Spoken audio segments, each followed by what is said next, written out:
The image of Aleksei Navalny's body in a coffin at a church in southern Moscow conveys many of the traditions of the Russian Orthodox Church. In a paradox of sorts, this is the same institution that has bound itself closely to the Kremlin and to President Vladimir Putin, but it also boasts of one of its famous dissidents as a member. Many opposition figures, including Navalny, identify themselves very strongly as part of the faithful of the Russian Orthodox Church. Navalny was among scores of Russians who called themselves a typical post-Soviet believer. Much like the Orthodox laity, Navalny has admitted that he keeps fasts, he got baptized at a church, but much like his peers among the faithful, he went to church quite rarely.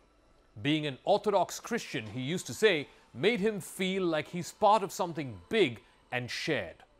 On Crux Decode, why does Vladimir Putin need the cover of spiritual assent from the church, the Russian Orthodox Church, for waging his war in Ukraine? And vice versa, for the church, why are they backing the military aggression, which would clearly be seen as against the teachings of Jesus Christ?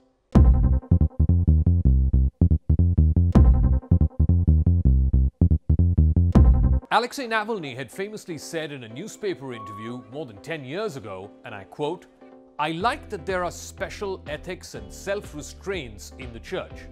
At the same time, it doesn't bother me at all that I exist in a predominantly atheistic environment. Until I was 25 years old, before the birth of my first child, I myself was such an ardent atheist that I was ready to grab the beard of any priest." Unquote. Those remarks reflected the circumstances of many Russians who came of age as the Soviet Union broke apart. It was around the same exact time that the Russian Orthodox Church once again rose to prominence in public life. Over the last 2 decades, the church has tied itself closely to the increasingly nationalist and conservative President Vladimir Putin. That has forced critics like Navalny and others, there are some pockets of progressive believers, to try and reconcile their political dissent on the one hand and their religious faith on the other. The church has even backed some of the most controversial decisions taken by President Putin, most notably his decision to invade Ukraine, with whom the church has age-old connections.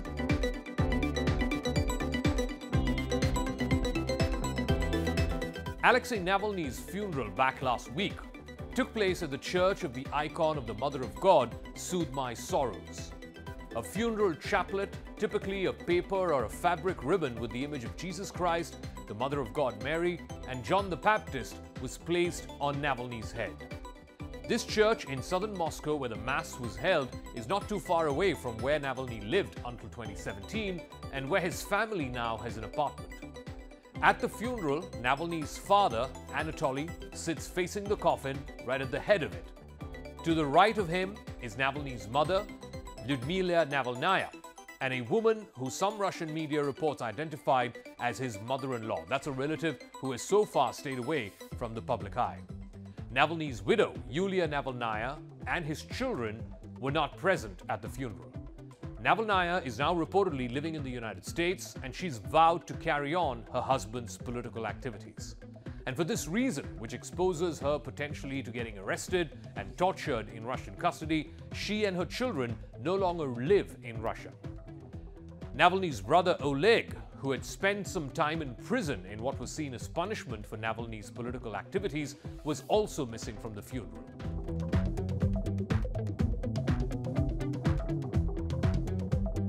The Russian Orthodox Church has formally embraced Vladimir Putin's invasion of Ukraine, which Aleksei Navalny, when he was alive, had vehemently denounced.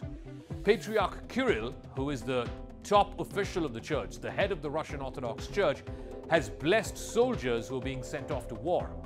He's also said that those who are fighting for their country will be rewarded in heaven. As Russia's invasion of Ukraine unfolded, Patriarch Kirill had an awkward Zoom conversation with Pope Francis, who is the head of the Catholic Church. The two religious leaders had previously worked together to bridge a 1,000-year-old schism between the Christian churches of the East and West. But that meeting last year found the two patriarchs on opposing sides. Kirill spent about 20 minutes reading from a prepared text echoing all the arguments of President Vladimir Putin on why the war in Ukraine was necessary, why it was about purging Nazis and opposing NATO expansionism. Pope Francis, after hearing this for about 20-odd minutes, he was reportedly flummoxed. He told Kirill, "Brother, we're not clerics of the state." Pope Francis later recounted this episode to a newspaper, adding that the Patriarch cannot transform himself into Putin's altar boy. Today, Patriarch Kirill stands apart from a majority of the rest of the Christian faithful. He's a leader of about 100 million faithful. Kirill has staked his fortunes, in fact the entire fortunes of his branch of Orthodox Christianity, on a very close and mutually beneficial alliance with Vladimir Putin. Kirill's patronage offers Putin the kind of spiritual cover that his church needs, while at the same time, the Church of the Russian Orthodox clergy receives vast resources from the Kremlin. It allows Kirill to extend his influence in the Orthodox world. However, the Orthodox Church is relatively decentralized, so even as Putin has cracked down on opposition dissent, there are still some progressive priests who still continue to offer service at some parishes.